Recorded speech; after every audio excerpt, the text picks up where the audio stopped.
ગામડું કેવું હોય સાહેબ?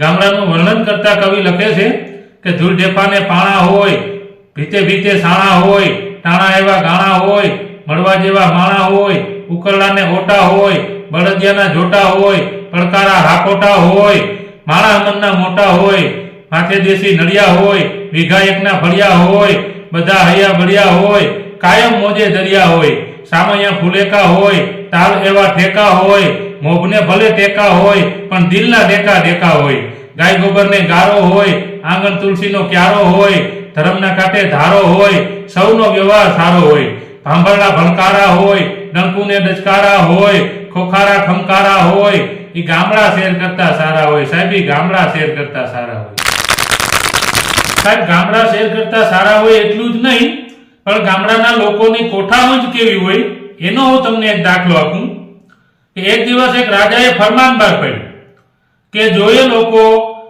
અહીંયા આવી અને એવી વાત કરે કે જે વાત હું જાણતો ન હોઉં તો એને 10 કિલો સોનાનો પોપટ ઇનામ આપવાનો. આ વાત ધીમે ધીમે ફેલાણી. પછી તો મારા જેવા નાના મોટા કલાકારો બધાઈ ગયા. કોઈ જેમ કે મહારાજ રામાયણમાં આમ હતું, મહારાજ કે તો મને ખ્યાલ છે. કોઈ જેમ કે મહારાજ મહાભારતમાં આમ હતું, એ કે મહારાજ કે તો હું જાણું છું.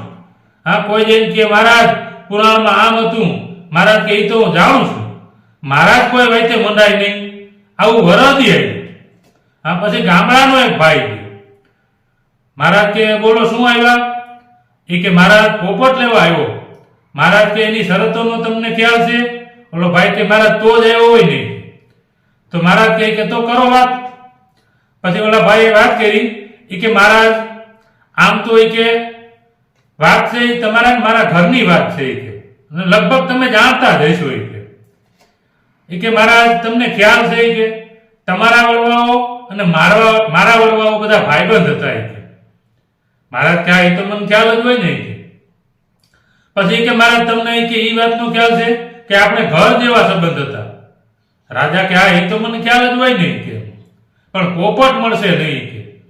પણ કે મહારાજ એ વાત તો તમારી આ છે પણ તમે મારી વાત તો સાંભળો કે આ બોલો.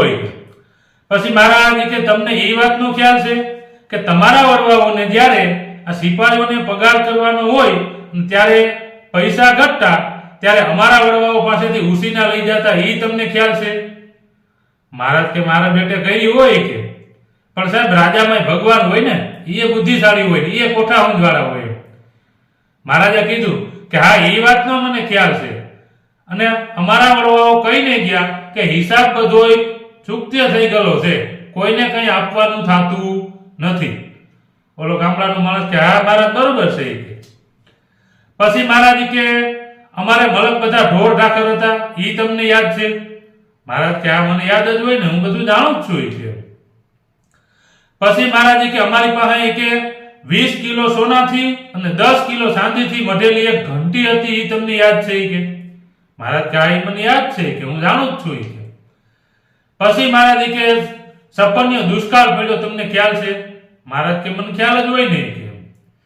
પછી મહારાજ કે અમારા વડવાઓ કે આ ઢોર ઢાકર નભારવા માટે આપણું રાજ્ય છોડી અને બીજા રાજ્યમાં ગયા હતા, એ તમને યાદ છે? રાજા કે હા હું જાણું છું કે મને યાદ જ હોય નહીં કે. અને જ્યારે મહારાજ કે એ ઢોર ઢાકર નભારવા માટે બીજા રાજ્યમાં ગયા ત્યારે કે 20 કિલો સોનાથી અને 10 કિલો ચાંદીથી મઢેલી ઘંટી એ તમારા વડવાઓને હાચવવા આપી ગયા હતા, એ તમને યાદ છે? અને રાજા હલવા. જો એમ કે આવું એ જાણું છું તો ઘંટી સોનાથી ને ચાંદીથી મઢેલી ઘંટી આપવી પડે અને કાં 10 કિલો સોનાનો પોપટ આપવું પડે. હા, આમ કરીને ઓલો ગામડાનો માણસ પોપટ લઈને હોયો ગયો. સાહેબ આને કહેવાય કોઠામણ.